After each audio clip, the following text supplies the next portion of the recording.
Should you invest in Abbott Laboratories? Let's analyze it on GrowthShares.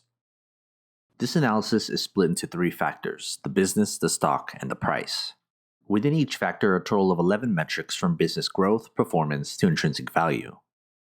Each of the 3 factors and 11 metrics are given a grade from 0 to 99, with 50 to 59 being considered average.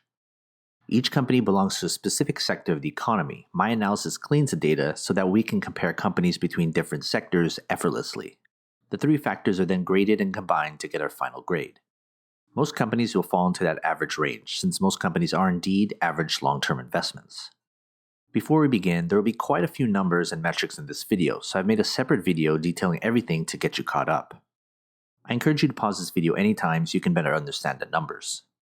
First, let's look at the company's business factor, which accounts for 45% of the analysis. The business is the most important part of this analysis. Everything else should be secondary when it comes to investing long-term. This factor basically asks the questions: do we think this is a good business to own? The business is made up of these 6 metrics, from growth, efficiency, to market dominance. Each are weighted based on importance to this factor. And when we analyze them, we get their metric grades. When we put them together, we get the company's business grade.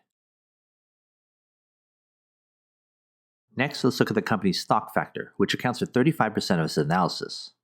The stock is important because we want to know if investors see value in the same business. We still want a return on our investment. This factor basically asks the question: will the stock grow enough in the future to justify an investment? The stock is made up of these 4 metrics, from performance to dividends. Each are weighted based on the importance to this factor.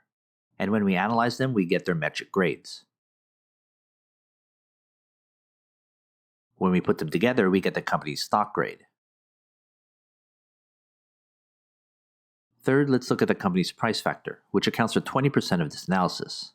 The price is important because it tells us whether the company's stock price is attractive enough for us to buy in. This factor basically asks the question: what is the most you should pay for the company? The price is made up of only one metric, the intrinsic value, or fair value price of the company. Here's the company's price grade and intrinsic value per share. Before we calculate our final grade, consider becoming a GrowthShares Patreon member and get access to my spreadsheet with every grade from every company I've analyzed. It's updated all the time. Head to patreon.com/GrowthShares or click on the link in the description. By combining the business, the stock, and the price, we get the overall outlook of the company, which gives us its final grade and its type of investment. This analysis uses public financial data, research, and a proprietary algorithm to come up with this company's grades. But what are your thoughts? Do you agree? Want to talk business? Email me and follow the instructions on the screen. Invest wisely, and as always, take care of your money.